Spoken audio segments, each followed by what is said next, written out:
എത്തേണ്ടത് അവിടത്തെത്തിയാലും ശരി, മധ്യേ മരണം വിഴുങ്ങിയാലും ശരി, മുന്നോട്ട് തന്നെ കുതിച്ചിലും മുന്നിലെ മുള്ളുകളൊക്കെ ചവിട്ടി മെതിച്ചാണ്. അത് ജീവിതം കൊണ്ട് തന്നെ അത് സാറ് കാണിച്ചു തന്നിട്ടുണ്ട്. പിന്നെ ഒരു കാര്യം സാർ, നമ്മുടെ ഈ പ്രവാസികൾക്ക് ഇടയിൽ ഈ ഫ്ലൈറ്റ് എയർപോർട്ടിൻ്റെ ഒരു ഇഷ്യൂ, ഈ കണ്ണൂർ എയർപോർട്ട് എന്ന് പറയുന്നത് അത്രയും സ്റ്റാൻഡേർഡിൽ ഉണ്ടാക്കിയെടുത്തിട്ടുണ്ട് സാർ. ജംബോ ഫ്ലൈറ്റ് ആദ്യം ഇറങ്ങിയിട്ടുമുണ്ട് കണ്ണൂരിൽ. പക്ഷെ അതിന് ശേഷം ഫ്ലൈറ്റുകളുടെ എണ്ണത്തിലോ ഇൻ്റർനാഷണൽ ഫ്ലൈറ്റുകൾ ഇറങ്ങുന്നതിലോ അവിടെ ഒരു മാഫിയ ഉണ്ടാവുമോ സാർ? എന്താണ് അതിൻ്റെ നമ്മൾ അറിയുന്നില്ല, റിയാലിറ്റി എന്താണെന്ന് മനസ്സിലാവുന്നില്ല സാർ. ഇന്ന് മംഗലാപുരം എയർപോർട്ടിനെ എടുത്തു നോക്കിയാൽ, കോഴിക്കോട് എയർപോർട്ടിനെ എടുത്തു നോക്കിയാൽ, ഇതെല്ലാം എന്താ പറയുന്നത്, ടേബിൾ ടോപ്പാണ്. ടോപ്പ് എന്ന് പറയുന്നത് അറിയാമല്ലോ. അതെ. എത്ര അപകടം ഉണ്ടായി കോഴിക്കോട്ട്, ഒരു അപകടം, എത്ര അപകടം ഉണ്ടായി, എത്ര പേര് മരിച്ചു. അപ്പൊ ടേബിൾ ടോപ്പ് എയർപോർട്ടാണ് മംഗലാപുരവും കോഴിക്കോട്. പക്ഷേ ഇത് തിരുവനന്തപുരം നെടുമ്പാശ്ശേരി വിമാനത്താവളം മനോഹരമായ സ്ഥലത്താണ്, വിശാലമായ എയർപോർട്ടാണ്. ഇവിടെ ഇപ്പോൾ 2-3 കാര്യങ്ങൾ അനീതിയാണ് നടക്കുന്നത്. ഒന്ന്, പോയിന്റ് ഓഫ് കോൾ അനുവദിച്ചെങ്കിൽ മാത്രമേ ഇന്റർനാഷണൽ ഫ്ലൈറ്റുകളും ഇന്റർനാഷണൽ റൂട്ടുകളിലുള്ള ഫ്ലൈറ്റുകളും ഇവിടെ വരുത്തുള്ളൂ. അത് പിന്നെ പ്രൈവറ്റ് എയർലൈൻസ് വരുത്തുള്ളൂ. ഇതിപ്പോൾ ഇവർ പറയുന്ന ഒരു ആക്ഷേപം, ഇത് കണ്ണൂർ സിറ്റിയിലല്ല, ഇവിടെ നെടുമ്പാശ്ശേരി വിമാനത്താവളം കൊച്ചിയിലാണ്. കൊച്ചി വിമാനത്താവളം കിടന്ന എവിടെയാണ് നമുക്കറിയാമല്ലോ, കൊച്ചി എന്ന് പറയുന്ന സ്ഥലത്താണ്. ടൗൺ അല്ല എന്നുള്ള ഒരു കാരണം. വിമാനത്താവളങ്ങൾ ഒരിക്കലും പട്ടണത്തിൽ കൊണ്ടുവയ്ക്കാൻ പറ്റില്ല. കാരണം വിമാനത്താവളം പട്ടണത്തിന്റെ ഈ വലിയ തലയെടുപ്പുള്ള കെട്ടിടത്തിന് വേണ്ടി കൊണ്ട് ലാൻഡ് ചെയ്യുമ്പം അപ്പോൾ അതിൻ്റെതായ ബുദ്ധിമുട്ടുകൾ. വിജനമായ സ്ഥലത്താണ് എപ്പോഴും എയർപോർട്ടുകൾ. നെടുമ്പാശ്ശേരി വിമാനത്തിൽ അങ്ങനെയല്ലേ വന്നേ. തിരുവനന്തപുരം എയർപോർട്ട് എത്രയോ ദൂരമാണ്, ശംഖുമുഖം കടപ്പുറത്തല്ലേ തിരുവനന്തപുരം എയർപോർട്ട്. അപ്പോൾ എയർപോർട്ടുകൾ ഒരിക്കലും സിറ്റിക്കകത്ത് വരാൻ പറ്റില്ല. ഇവിടെ ഇപ്പോൾ പല ഓണം വരാൻ ഒരു മൂലം വേണം, ഒരു കാര്യം ചെയ്യാതിരിക്കാൻ ഒരു കാരണം വേണം. അതാണ് ഇവർ പറയുന്നത്. പോയിന്റ് ഓഫ് കോൾ കൊടുത്തു കഴിഞ്ഞാൽ ഈ എയർപോർട്ട് അനുവദിക്കണമെന്ന് ഞാൻ മാത്രമല്ല, സുധാകരൻ ഈ മലബാറിലെ എല്ലാ എംപിമാരും കണ്ണൂർ എയർപോർട്ടിനെ കുറിച്ച് പറയുന്നു. ഇപ്പോൾ കോഴിക്കോട്ട് നിന്ന് ഈ ഹജ്ജ് എംബാർക്കേഷൻ സെന്റർ എന്ന് പറയുന്ന ഏറ്റവും ആളുകൾ കൂടുതൽ ഹജ്ജിന് പോകുന്നതാണ്. കോഴിക്കോട്ട് കൊള്ളയടിക്കുന്ന വിമാന ചാർജാണ്. കൊച്ചിയിലും തിരുവനന്തപുരത്തും ഇല്ലാത്ത ചാർജാണ് കോഴിക്കോട്ട് മേടിക്കുന്നത്. ഇപ്പോൾ കണ്ണൂർ വിമാനത്താവളത്തിൽ എംബാർക്കേഷൻ പോയിന്റ് ആയിട്ട് അനുവദിച്ചാൽ ഹജ്ജ് തീർത്ഥാടകർക്ക് ഇവിടുന്ന് പോവാം, ഇപ്പം ചാർജ് കുറയും. നമ്മളത് ആവശ്യപ്പെട്ടുണ്ട്. 2, കോവിഡ് മഹാമാരിയുടെ കാലത്ത് എന്തെല്ലാം വാഗ്ദാനങ്ങളാണ് പ്രവാസികൾക്ക് കൊടുത്തത്. എന്തെങ്കിലും ഒന്ന് പാലിച്ചിട്ടുണ്ടോ? എന്തെങ്കിലും ഒരെണ്ണം. ആദ്യം നമ്മുടെ ഇന്ത്യയിൽ നിന്നുള്ള കുടിയേറ്റം എങ്ങോട്ടാണ് പോകുന്നത്? ആദ്യം നമ്മൾ പൊക്കോണ്ടുന്ന ശ്രീലങ്ക, സിംഗപ്പൂര്, മലേഷ്യ, പിന്നെ ഇന്നത്തെ മ്യാൻമർ എന്ന് പറയുന്ന ബർമ്മ. ആദ്യത്തെ കുടിയേറ്റം അങ്ങോട്ടായിരുന്നു. 1970-കളിലാണ് പെട്രോളിയം ഉൽപ്പന്നങ്ങൾ കണ്ടുപിടിക്കപ്പെടുകയും ഗൾഫിൽ ഭയങ്കരമായ സാമ്പത്തികമായ ഉയർച്ചയൊക്കെ വന്നപ്പോഴാണ് പിന്നെ നമ്മൾ പെർഷ്യ, ഈ ഗൾഫ് അങ്ങോട്ട് പോകുന്നത്. ഇപ്പോഴത്തെ കുടിയേറ്റം മൂന്നാമത്തെ 3 ഫേസ് ഓഫ് ഈ മൈഗ്രേഷൻ എന്ന് പറയുന്നത്, ഫസ്റ്റ് മൈഗ്രേഷൻ ഞാൻ ഈ പറഞ്ഞ രാജ്യങ്ങളിലേക്ക്, സെക്കൻഡ് മൈഗ്രേഷൻ ഗൾഫ് രാജ്യം, തേർഡ് മൈഗ്രേഷൻ എവിടെയാണ്? ഇപ്പൊ ഗൾഫിൽ ആരും പോകുന്നില്ല. ഇപ്പൊ കാനഡ, ഓസ്ട്രേലിയ, ലണ്ടൻ, അമേരിക്ക. ഇപ്പൊ അമേരിക്കയിൽ നിന്ന് ചങ്ങലയും വിലങ്ങും വെച്ച ആളുകളെ ഇങ്ങോട്ട് ഡിപ്പോർട്ട് ചെയ്യുന്ന നാട്ടില്ലേ. ഇതെല്ലാം അൺഓതറൈസ്ഡ് പിന്നെ മൈഗ്രേഷനാണ്. ഒരു രാജ്യത്തിന്റെ പെർമിഷൻ ഇല്ലാതെ, ഒരു രാജ്യം അറിയാതെ അനധികൃതമായി അവിടെ താമസിക്കാണ്. ആ താമസിക്കുന്നവരെ തിരിച്ചയക്കണം, ഡിപ്പോർട്ട് ചെയ്യണം, നിർബന്ധമായി ചെയ്യാം. ഒരു രാജ്യത്തിന്റെ നിയമം ലംഘിച്ചൊന്നും ഇന്ത്യക്കാർ പെരുമാറാനോ താമസിക്കാൻ പാടില്ല. അവര് മനുഷ്യരല്ലേ, മൃഗങ്ങളല്ലല്ലോ. ഇവിടെ വലിയ പിന്നെ ഇപ്പോഴത്തെ അമേരിക്കൻ പ്രസിഡന്റ് ട്രംപുമായി ആത്മീയ ബന്ധമുണ്ടെന്നൊക്കെ പറഞ്ഞ് ഇവിടുന്ന് ഒരാൾ പോയല്ലോ. ആ പോയ ആള് അവിടെ ചെന്നതിന് ശേഷം രണ്ടാമത്തെ ഡിപ്പോർട്ട് നടക്കുമ്പോൾ വിലങ്ങ് വെച്ച് കാലും കൈയും പൂട്ടിയിട്ടല്ലേ വന്നത്. നമ്മൾ കണ്ടതാണ് ഇതൊക്കെ. 1971 മുജിബുർ റഹ്മാന്റെ നേതൃത്വത്തിൽ ബംഗ്ലാദേശ് എന്ന് പറയുന്ന ഒരു രാജ്യം ഉണ്ടാക്കാൻ വേണ്ടി ആഭ്യന്തര കലാപം പാകിസ്ഥാനിൽ നടക്കുന്നു. അന്ന് ഇന്ദിരാഗാന്ധി ഇന്ത്യയുടെ പ്രധാനമന്ത്രിയാണ്. അന്ന് അമേരിക്ക അന്ത്യശാസനം കൊടുത്തു ഇന്ദിരാഗാന്ധിക്ക്, പാകിസ്ഥാന്റെ ആഭ്യന്തര വിഷയത്തിൽ ഇടപെട്ടാൽ 7ാം നാവികപ്പട ഇവിടെ വരും, ഇന്ത്യ ആക്രമിക്കും, ഭസ്മീകരിക്കും. പോയി പണി നോക്കാൻ പറഞ്ഞു ഇന്ദിരാഗാന്ധി, പോയി പണി നോക്കാൻ പറഞ്ഞു. എന്നിട്ട് എന്താ ചെയ്തത്? പാകിസ്ഥാനോട് യുദ്ധം ചെയ്തു, പാകിസ്ഥാനെ 2ആയി വെട്ടിമുറിച്ചു. വംഗബന്ധു മുജിബുർ റഹ്മാനെ ബംഗ്ലാദേശിന്റെ പ്രധാനമന്ത്രിയാക്കി, ബംഗ്ലാദേശ് ഒരു രാജ്യമാക്കി കൊടുത്തു. നമ്മൾ കേട്ടില്ലേ, സ്വാതന്ത്ര്യം തന്നെ അമൃതം, സ്വാതന്ത്ര്യം തന്നെ ജീവിതം, പാരതന്ത്ര്യം മാനികൾക്ക് മൃതിയേക്കാൾ ഭയാനകം. ആ ഭയാനകമായ പാരതന്ത്ര്യം 280 വർഷം അനുഭവിച്ച രാജ്യമാണ് ഇന്ത്യ. അപ്പോൾ പാരതന്ത്ര്യത്തിൻ്റെ ഒരു കാഠിന്യം അനുഭവിച്ച നമുക്ക് അത് മനസ്സിലാക്കിക്കൊണ്ട് ഇന്ദിരാഗാന്ധി ഇത്. പിന്നെ അമേരിക്ക അന്ന് നിക്സനാണ് പ്രസിഡന്റ്, അമേരിക്കൻ പ്രസിഡന്റ്, ഇത് ഈ ട്രംപിനേക്കാൾ എത്രയോ ഉന്നതൻ. രണ്ടാമത് പൊക്രാനിൽ ആണവ വിസ്ഫോടനം നടത്തി ഇന്ദിരാഗാന്ധി. അന്ന് ലോകത്തിലെ 6ാമത്തെ അണ്വായുധ രാജ്യമാക്കാൻ പൊക്രാനിൽ ആണവ വിസ്ഫോടനം നടത്തുമ്പോൾ അമേരിക്ക പറഞ്ഞു നടത്താൻ പറ്റില്ല, ആണവ പരീക്ഷണം നടത്തരുത്. അന്ന് ഇന്ദിരാഗാന്ധി പറഞ്ഞു ഇത് സമാധാനപരമായ ആവശ്യത്തിനാണ്, രാജ്യത്തിനെ നശിപ്പിക്കാനില്ല, നിങ്ങൾക്ക് ഇന്ത്യയുടെ ആഭ്യന്തര കാര്യത്തിൽ ഇടപെടാൻ അവകാശമില്ല. നടത്തിയിരിക്കും. ആണവ വിസ്ഫോടനം പൊക്രാനിൽ നടത്തിയില്ലേ? ആൻഡ് ലേഡി ഇന്ദിരാഗാന്ധിയെ ദുർഗ എന്ന് വിളിച്ചു അന്നത്തെ BJP നേതാവായ അടൽ ബിഹാരി വാജ്പേയി. മനസ്സിലായോ? അവര് ദുർഗയാണ്. ആ ഇന്ദിര എവിടെ നിൽക്കുന്നു? ഈ ബെഡായി അടിക്കുന്ന നരേന്ദ്രമോദിയോട്. ഇയാൾ വെറും ബെഡായിയാണ്, ചുമ്മാതെ പോച്ചടിക്കുകയാണ്. ഒരു കാര്യത്തിലും ഇന്ത്യക്ക് ഒരു വിലയും നില അമേരിക്ക കൊടുക്കുന്നില്ല. കണ്ടില്ലേ? കാനഡ, മെക്സിക്കോ, അതുപോലെ തന്നെ ഇപ്പം ഈ പിന്നെ റഷ്യ ആക്രമിച്ചുകൊണ്ടിരുന്ന ഉക്രൈൻ്റെ പ്രധാനമന്ത്രി ചെന്ന് ഉരുളയ്ക്കുപ്പേരുകൾ മറുപടി കൊടുത്തല്ലോ. ഇപ്പൊ ലോകരാഷ്ട്രങ്ങൾ മൊത്തം ലെവൻസ്കിയല്ലേ അംഗീകരിക്കുന്നേ. എടാ ഇയാൾ അവിടെ ചെന്ന് കെട്ടിപ്പിടിക്കുക, ഇത് ചെയ്യുക. കെട്ടിപ്പിടിക്കുന്ന ധൃതരാഷ്ട്രാധികരമാണ്. ഉണ്ണി വരിക മകനെ മൃഗോദര, കണ്ണു കാണാൻ നീ അറിഞ്ഞില്ലയോ എന്ന് പറഞ്ഞൊരു മന്നവൻ തന്നോട് മുമ്പിൽ എടുത്ത് വെച്ചു കൊടുത്തു പ്രതിമ. കെട്ടിപ്പിടിച്ചു ധൃതരാഷ്ട്രൻ, ഭസ്മമായി പോയി ഭീമൻ, പ്രതിമയെ കൊടുത്തേ എന്ന് പറഞ്ഞ പോലെ ഈ പറയപ്പെടുന്ന നരേന്ദ്രമോദി ഇയാളെ കെട്ടിപ്പിടിക്കുമ്പോൾ ഇയാൾക്ക് പിടി മതി. എന്ത് ആനുകൂല്യമാണ് ഈ ട്രംപ് വന്നിട്ട് നമുക്ക് കിട്ടിയിട്ടുള്ളത്? അതായത് സാറേ, വരയിൽ നിർത്താൻ പറ്റുന്ന നേതാക്കൾ വാക്കിലല്ല ചെയ്ത പ്രവൃത്തി ലീഡേഴ്സ് ഉണ്ടായിരുന്നു. പ്രവൃത്തിയിൽ വേണം. മനസ്സിലായോ? ഇത് ഞാൻ പറഞ്ഞല്ലോ, ഒരിക്കലും നമുക്ക് അംഗീകരിക്കാൻ പറ്റാത്ത കാര്യങ്ങളാണ് ഇന്ന് നടന്നുകൊണ്ടിരിക്കുന്നത്. ചുമ്മാതെ പ്രധാനമന്ത്രി ഒരു പ്രഖ്യാപനം നടത്തുകയാണ്. മനസ്സിലായില്ലേ? ഇപ്പം ഞാൻ പറഞ്ഞത് നമ്മൾ നമ്മുടെ രാജ്യത്തിൻ്റെ യശസ് കളഞ്ഞുകൊണ്ടിരിക്കുകയാണ്. ഞാൻ പറഞ്ഞത് 3ാമത്തെ മൈഗ്രേഷൻ ഇപ്പോൾ വന്നിരിക്കുന്ന എല്ലാം സമ്പന്ന രാജ്യങ്ങളിലേക്കാണ്. ഇപ്പം ഗൾഫ് രാജ്യത്ത് അവിടുന്ന് ഉള്ളവർ തന്നെ കോവിഡ് വന്നപ്പം പല ആളുകളിലേക്ക് പോരുന്നു. 6 അടി മണ്ണിൽ കിടന്ന് മരിക്കണം എന്നുള്ളതാണ്. ഒരു ജന്മം ഇവിടുന്ന് കെട്ടുതാലി പണയപ്പെടുത്തുകയും കിടപ്പാടം തീരെഴുതിയും ആട് മൊത്തം കടം മേടിച്ചുമായി പോന്നേ, സ്വർഗലോകം കാണാനായി പോന്നേ, തിരിച്ചു വരുമ്പോൾ തരകത്തിന്ന് വരുന്ന പോലെ വരുന്നേ, എല്ലാം നഷ്ടപ്പെട്ടു. ചുരുക്കി പറഞ്ഞാൽ സകലതും നഷ്ടപ്പെടും. ആ പ്രവാസികളെ പുനരധിവസിപ്പിക്കാനുള്ള എന്തെങ്കിലും ഒരു ഏർപ്പാട് ഈ ഗവൺമെന്റ് ചെയ്യുന്നുണ്ടോ? വാഗ്ദാനം ഉണ്ടായിരുന്നു സാർ അന്ന്. ഞാൻ പറഞ്ഞത്, ഒന്ന്, നമ്മൾ നിരന്തരമായി ഈ വിമാനയാത്രക്കുരുക്കെതിരെ പാർലമെന്റിൽ നമ്മൾ കൊടുത്തിരിക്കുന്ന റെസൊല്യൂഷൻ എത്ര എണ്ണമെന്നറിയോ? പോയിന്റ് ഓഫ് കോൾ എത്ര എണ്ണമെന്നറിയോ? മന്ത്രി എത്ര പ്രാവശ്യം പോയി കണ്ടു? ഇപ്പോഴത്തെ മന്ത്രി തെലുങ്ക് ദേശത്തിൻ്റെ ആളാണ്, അയാൾക്കൊരു കാര്യമില്ല. നേരത്തെ ഉണ്ടായിരുന്ന മന്ത്രി ആരാണ്? മാധവറാവ് സിന്ധ്യയുടെ മകനാണ്, ജ്യോതിരാദിത്യ സിന്ധ്യ. രാജാവിനേക്കാൾ വലിയ രാജഭക്തി. കോൺഗ്രസിൻ്റെ ഇപ്പുറത്തിരുന്നിട്ട് അപ്പുറത്ത് പോയപ്പോൾ കോൺഗ്രസ്സുകാരെ ഉപദ്രവിക്കാൻ നമ്പർ 1 ആയിരുന്നു അയാൾ. ഇപ്പോൾ ഈ പാവത്തിന് യാതൊരു നല്ല മനുഷ്യനാണ് ഇപ്പോഴത്തെ പിന്നെ വ്യോമയാന മന്ത്രി.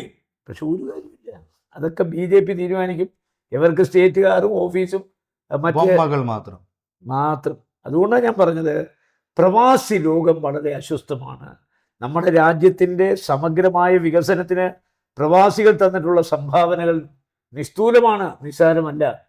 പക്ഷേ ആ പ്രവാസികളുടെ പ്രതീക്ഷയ്ക്ക് ഉയരാൻ ഒരിക്കലും നമ്മുടെ ഈ കേന്ദ്ര ഗവൺമെൻറ് കഴിയുന്നില്ല.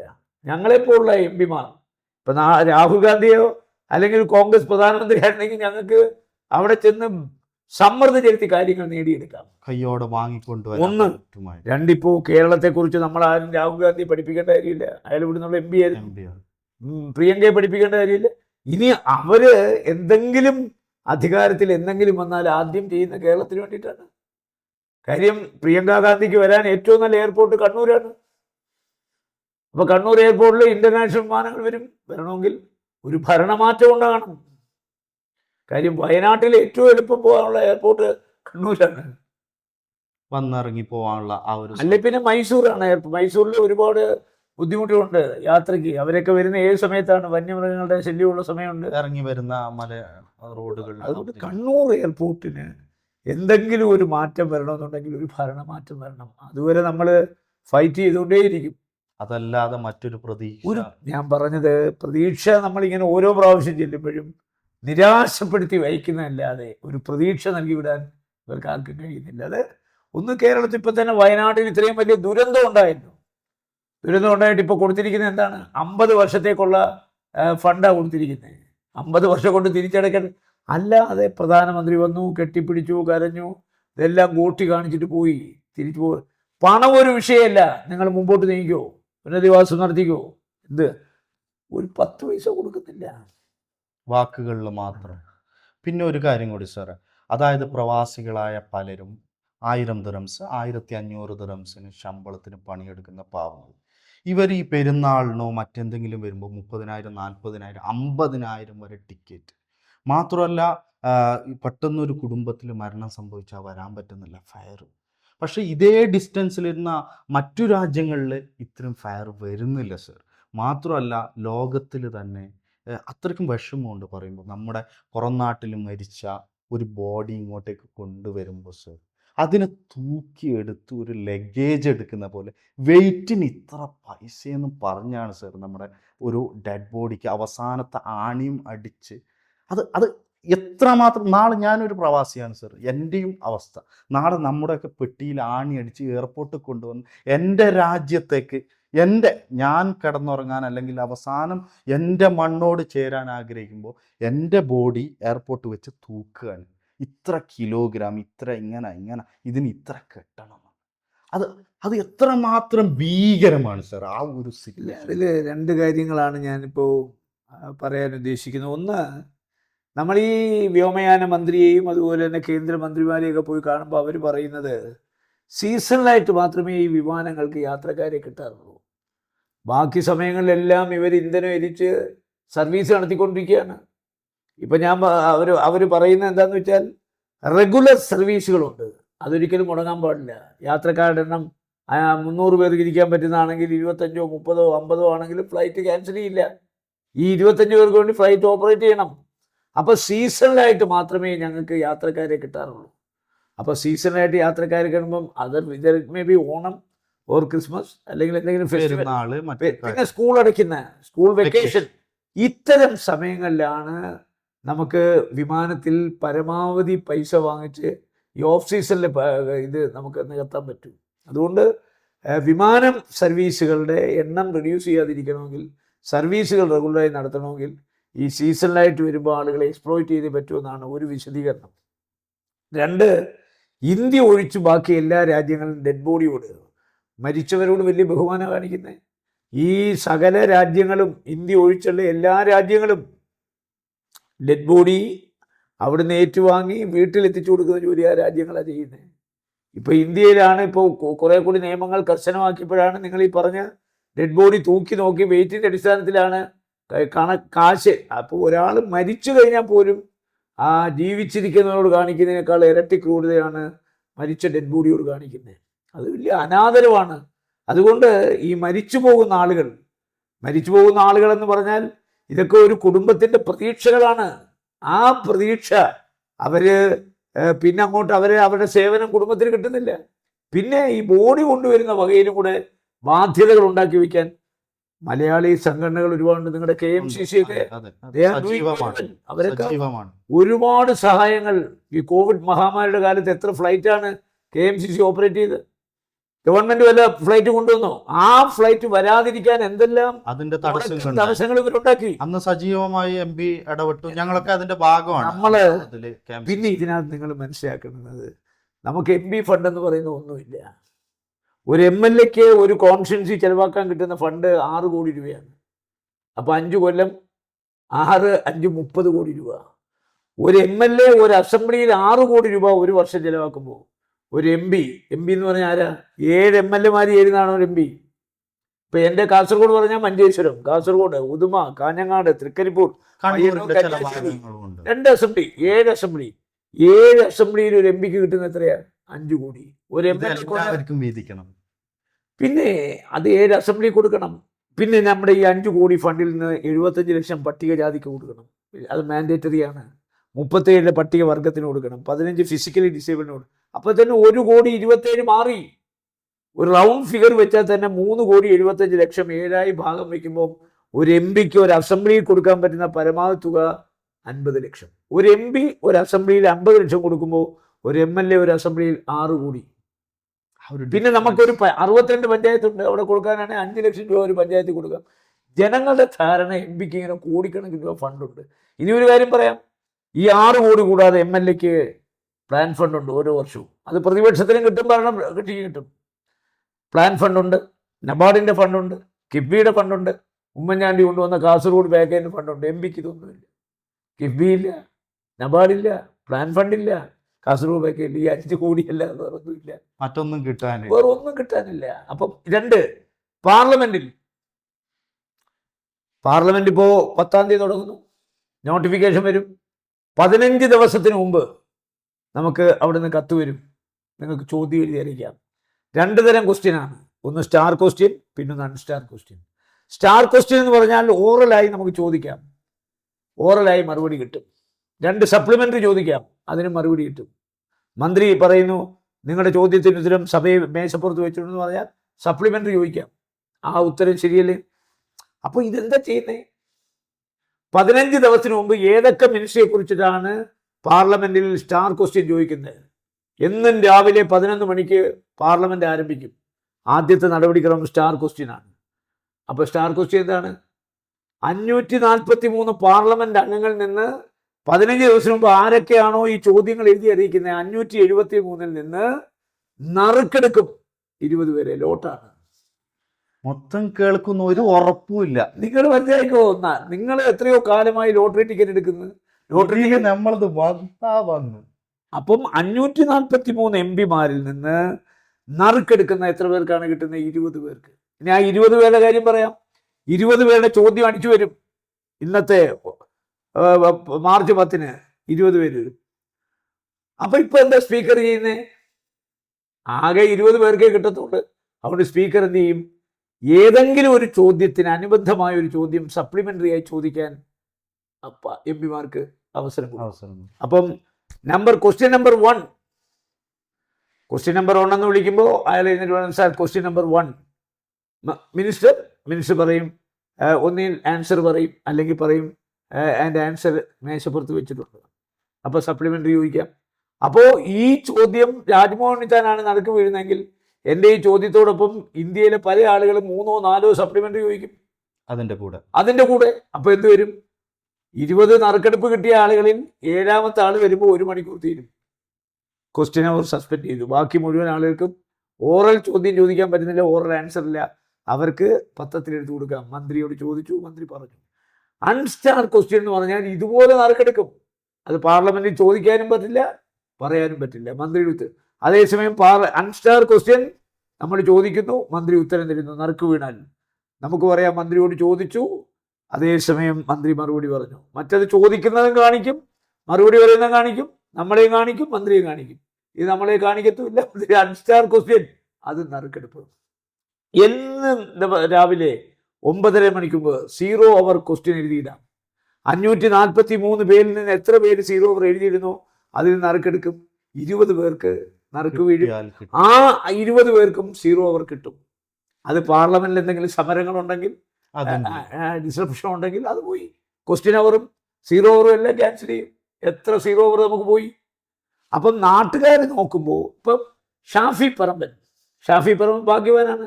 അയാൾ പാർലമെന്റ് അങ്ങനെ ആദ്യത്തെ ദിവസം തന്നെ അയാൾക്ക് 0 അവർ കിട്ടി. അതായത് അത് കിട്ടി, അത് ലക്കില് വീണു എന്ന് പറയാം. നറുക്കെടുത്തു, അയാൾക്ക് കിട്ടി, അയാൾ അവതരിപ്പിച്ചു. അതല്ലാതെ ഇതൊന്നും ആരും അറിയുന്നില്ല, ഇതിന്റെ സിസ്റ്റം പറഞ്ഞത്. പിന്നെ 377 അത് നറുക്കെടുപ്പ്. പിന്നെ ബില്ലുകൾ അവതരിപ്പിക്കാൻ, സ്വകാര്യ ബില്ല് അവതരിപ്പിക്കണമെങ്കിൽ അതിന് പ്രൊസീജിയർ ഉണ്ട്, അതിനും നറുക്കെടുപ്പാണ്. സ്പീക്കർ അനുവദിക്കുക, നറുക്ക് വീണാലും സ്പീക്കർ അനുവദിച്ചിട്ട് സ്വകാര്യ ബില്ല് പോയി. പിന്നെ ബില്ലുകളെ കുറിച്ച് ചർച്ച ചെയ്യുന്നു, രാഷ്ട്രപതിയുടെ പ്രസംഗം, നയപ്രഖ്യാപനം, അതിൻ്റെ മറുപടി. ഇതൊക്കെ പാർട്ടിയുടെ പാർലമെന്റിലെ സ്ട്രെങ്ത് അനുസരിച്ച് സമയം കൊടുക്കുന്നത്. BJPക്ക് 10 മണിക്കൂർ കിട്ടുമ്പോൾ കോൺഗ്രസ് 2 മണിക്കൂർ കിട്ടുന്നത്. ലീഗിന് കിട്ടുന്ന 2 മിനിറ്റാണ്, പ്രേമേന്ദ്രന് കിട്ടുന്ന 1 മിനിറ്റാണ്. അപ്പൊ അവര് സ്പീക്കറുടെ കാല് പിടിച്ച് 1, 2, 3 ആക്കും. കോൺഗ്രസിന് കിട്ടുന്ന ടൈം സീനിയർ MP-മാർ വീതം വെച്ചെടുക്കും. പ്രതിപക്ഷ നേതാവ് രാഹുൽ ഗാന്ധി പ്രസംഗിക്കുന്നത് 40 മിനിറ്റ് ആണെങ്കിൽ 2 മണിക്കൂർ, ബാക്കി 40 മിനിറ്റും പോയിട്ട് 20 മിനിറ്റും 1 മണിക്കൂറേ കിട്ടൂ. അത് എല്ലാവർക്കും കൂടി. സീനിയേഴ്സ് എല്ലാം കൂടെ വരും. അപ്പം നമുക്ക് കിട്ടുന്ന എത്ര 2 മിനിറ്റ് 3 മിനിറ്റ്. ഈ 2 മിനിറ്റും 3 മിനിറ്റും 5 മിനിറ്റും കൊണ്ട് എന്ത് ചെയ്യാനാണ്? എങ്ങനെങ്കിലും നമ്മൾ അവതരിപ്പിക്കാൻ ഉദ്ദേശിച്ച കാര്യങ്ങൾ ശ്വാസം പിടിച്ച് അവതരിപ്പിച്ച് തീർക്കുകയാണ്. അതെല്ലാം ഒരു വിഷയം നിർവാഹമില്ല. ഒരു നിർവാഹമില്ല. 0 ഓവറിൽ ഒരിക്കലും നറുക്ക് വീണില്ലേ. നമ്മളൊക്കെ പോയി സ്പീക്കറെ കണ്ട് സങ്കടങ്ങൾ പറഞ്ഞിട്ട് സ്പീക്കറുടെ ഔദാര്യത്തിൽ നമുക്ക് ഈ 20 പേർക്ക് നറുക്ക് വീണിട്ട് ബാക്കി വരുന്ന സമയമുണ്ടല്ലോ, സ്പീക്കർ കൊണ്ട് അപ്പൊ സ്പീക്കർ ഓവർ ഇടും. ഞാൻ കുറെ പേർക്ക് 0 ഓവർ തരാം, പക്ഷെ 1 മിനിറ്റ് കൊണ്ട് തീർത്തോണം. മറ്റവർക്ക് നറുക്ക് വീഴുന്നവർക്ക് 3 മിനിറ്റ് വരെ കിട്ടും. 2 മിനിറ്റ്. ഒറ്റ മിനിറ്റ് അത് അവര് 3 മിനിറ്റോ 2 മിനിറ്റോ അവരെന്താണോ അവതരിപ്പിക്കാൻ പറ്റുന്നത് അവർക്ക് അവതരിപ്പിക്കാം. 20 പേർക്ക് നറുക്ക്, ആ 20 പേരാണ് ഒഫീഷ്യൽ. ആ 20 പേര് ചിലപ്പം 1 മണിക്കൂറുള്ളതിൽ 40 മിനിറ്റ് ആകുമ്പോൾ ബാക്കി 20 മിനിറ്റിൽ സ്പീക്കർ കുറേ പേർക്ക് ചാൻസ് കൊടുക്കും. കൊടുക്കുന്നവരോട് പറയും കമ്പൽസറിയാണ് 1 മിനിറ്റ് കൊണ്ട്. 1 മിനിറ്റ് കൊണ്ട് അങ്ങനെ ഈ 2-3 മിനിറ്റ് കൊണ്ട് പറയേണ്ട കാര്യം പറയുന്നു. ശ്വാസം വിട്ട് കാര്യങ്ങൾ പറഞ്ഞു. അതാണ് നിങ്ങൾ മനസ്സിലാക്കുന്നത്. പാർലമെന്ററി നടപടിക്രമങ്ങളെല്ലാം ലോട്ടാണ്. അതിപ്പോൾ അസംബ്ലിയിലും അതാണ്. അസംബ്ലിയിലും ബില്ലുകൾ അവതരിപ്പിക്കുമ്പോൾ പാർട്ടിക്ക് കിട്ടുന്ന സമയത്ത് പാർട്ടിയാണ് വീതം വെച്ച് കൊടുക്കുന്നത്. എങ്ങനെ വേണം അഡ്ജസ്റ്റ് ആ. കൊടുക്കാന്നുള്ളത്. ഇതൊന്നും നമ്മുടെ നാട്ടുകാർക്ക് അറിയത്തില്ല. എം പിമാർക്ക് കോടാനുകോടി രൂപയുടെ MP ഫണ്ടുണ്ട്. എം പിമാർക്ക് പ്രസംഗിക്കാനുള്ളൊരു അവസരം കിട്ടിയിട്ട് വേണ്ടേ പ്രസംഗിക്കാൻ. സാഹചര്യം ഇല്ലാതെ ഇതൊക്കെ ആരോട് പറയാൻ അല്ലേ സർ? ഇത് ഞാൻ ശരിക്കും പറഞ്ഞത് പാർലമെന്ററി ജനാധിപത്യത്തെക്കുറിച്ച് ഒരു അവബോധം ജനങ്ങൾക്ക് ഉണ്ടായി കൊടുക്കണം. ഞാൻ MP ആയതിനു ശരി ഞാൻ ഉണ്ടായി കൊടുക്കുന്നുണ്ട്. ശരിക്കും ഞാൻ എല്ലാ യോഗത്തിലും പറയുന്നുണ്ട് എനിക്ക് ആകെയുള്ള ഫണ്ട് ഇത്രയാണ്. കഴിഞ്ഞ എൻ്റെ MP ശ്രീ P. കരുണാകരൻ അദ്ദേഹത്തിൻ്റെ കാലത്ത് ചെലവഴിക്കാൻ പോയ 2.5 കോടി രൂപ കണ്ടുപിടിച്ച് ഞാൻ കേന്ദ്രത്തിന് എഴുതി അതുകൂടെ വാങ്ങിച്ചു ഞാൻ. സൂപ്പർ. മനസ്സിലായോ? കോവിഡ് മഹാമാരി വന്ന് 8 കോടി രൂപ കട്ട് ചെയ്തു, ബാക്കി 17 കോടി. എല്ലാ MP മാരുടെയും 8 കോടി കട്ട് ചെയ്തു, ബാക്കി 17 കോടി. എനിക്ക് മാത്രം 19.5 കോടി കിട്ടി. അത് P. കരുണാകരൻ്റെ കാലത്ത് അദ്ദേഹം ചെലവഴിക്കാൻ വെച്ചിട്ട് പോരാ. 2.5 കോടി രൂപ ഞാൻ കണ്ടുപിടിച്ചു, ഞാൻ കേന്ദ്രത്തിന് എഴുതി. കേന്ദ്രം കളക്ടർ റിപ്പോർട്ട് ആവശ്യപ്പെട്ടു. കളക്ടർ എനിക്ക് അനുകൂലമായ റിപ്പോർട്ട് കൊടുത്താൽ 2.5 കോടി എൻ്റെ അക്കൗണ്ടിൽ വന്നു. 19.5 കോടി രൂപയും ചെലവാക്കി MP ഞാൻ. ഒരു പൈസ ഞാൻ വേസ്റ്റ് ആക്കിയിട്ടില്ല. എന്നാലും നമ്മളെ അപമാനിക്കുന്നതാണ് ഇവരുടെ ജോലി. മനസ്സിലായി? ഇവിടെ ഇപ്പോൾ കഴിഞ്ഞ പാർലമെന്റ് ഇലക്ഷന് മുഖ്യമന്ത്രിയും മന്ത്രിമാരും ഇറങ്ങി കേരളത്തിലെ UDF-ന്റെ MP-മാരെ ആക്രമിക്കുകയായിരുന്നു. ഇവരുടെ 2-3 ആളുകൾ അവിടെ ഉണ്ടല്ലോ, അവരെന്ത് ചെയ്യുന്നു? ഞങ്ങൾ ഇന്ന് വരെ കേരളത്തിനെതിരായി ശബ്ദിച്ചിട്ടേ ഇല്ല. കേരളത്തിൻ്റെ പൊതുവികാരം വരുമ്പോൾ ഞങ്ങൾ ഒറ്റക്കെട്ടാണ്. അത് കേരളം ഭരിക്കുന്ന മാർക്സിസ്റ്റ് പാർട്ടികൾ ഞാൻ ഒരിക്കലും ചിന്തിച്ചിട്ടില്ല. ഞാൻ MP മീറ്റിംഗ് പറയാറുണ്ട് 2 കാര്യത്തിലൊഴിച്ച്. ഒന്ന്, കാഞ്ഞങ്ങാട് കാണിയൂർ തീവണ്ടിപ്പാത, അത് മുഖ്യമന്ത്രിയായിട്ടൊരു കോംപ്രമൈസ് എനിക്കില്ല. 2, എയിംസ്. ബാക്കി എല്ലാ കാര്യത്തിലും ഞാൻ പറഞ്ഞു നിങ്ങളെ സപ്പോർട്ട് ചെയ്യാം. ഇവിടെ തന്നെ നമുക്കറിയാമല്ലോ, പെരിയയിൽ ഒരു എയർ സ്ട്രിപ്പ് നമ്മുടെ ടൂറിസം വികസനത്തിന് ഏറ്റവും അനുയോജ്യമായ ഒന്നല്ലേ. ബേക്കലിനടുത്തല്ലേ പെരിയ കിടക്കുന്നേ. എത്ര മണിക്കൂറാണ്? 20 മിനിറ്റ് മതി പെരിയെന്ന് ബേക്കലെത്താൻ. കേരള ഗവൺമെന്റ് വിചാരിച്ചാൽ അത് കൊണ്ടുവരാം. അടിപൊളിയായിട്ട് അത് കേരളയിൽ കൊണ്ടുവരാൻ നടക്കുന്ന ആളുകളും മറ്റേ പുതിയ പുതിയ പ്രോജക്റ്റുകൾ, ശബരിമല വിമാനത്താവളം ഉണ്ടാക്കാൻ നടക്കുന്ന ആൾ, ഇത് അതിൻ്റെ 4-1 പണം വരെ ഈ പെരിയ സ്ട്രിപ്പ്. അറിയാഞ്ഞിട്ടല്ലല്ലോ സർ ഇത്രയും സാധ്യത. ഇത് ഞാൻ പറഞ്ഞത് കണ്ണടച്ചിരുട്ടാക്കുക. ഇനി ഞാൻ പറയാം, ഇനിയൊരു UDF ഗവൺമെന്റ് വന്നാൽ കുറേയൊക്കെ കാര്യങ്ങൾ എനിക്ക് ചെയ്യാൻ പറ്റും. കേന്ദ്രത്തിലും കേരളത്തിലും കൂടെ ഭരണം കിട്ടിയാൽ ഞാനിവിടെ അത്ഭുതങ്ങൾ സൃഷ്ടിക്കും. ഉറപ്പാണ്. അതിനുള്ള കഴിവ് എനിക്കുണ്ട്, ജനങ്ങളുടെ പിന്തുണ എനിക്കുണ്ട്, അവരെന്നോടൊപ്പം നിൽക്കും. മനസ്സിലായോ? ആ ഒരു ദിവസം നമ്മളിങ്ങനെ പ്രതീക്ഷിച്ച് കാത്തിരിക്കുകയാണ്. അങ്ങനെ ഒരു ദിവസത്തിന് വേണ്ടി അത് നമ്മുടെ ഒരു നാട്. ആ സമയത്ത് ബഹുമാനപ്പെട്ട MP ഞങ്ങളെ കൂടെ ഉണ്ടാണെങ്കിൽ നമുക്ക് ഒരു സ്വപ്നം കാണുന്നതിലപ്പുറത്തൊരു കാസർഗോഡിനെ സൃഷ്ടിക്കാം എന്നുള്ളത് തന്നെയാണ്.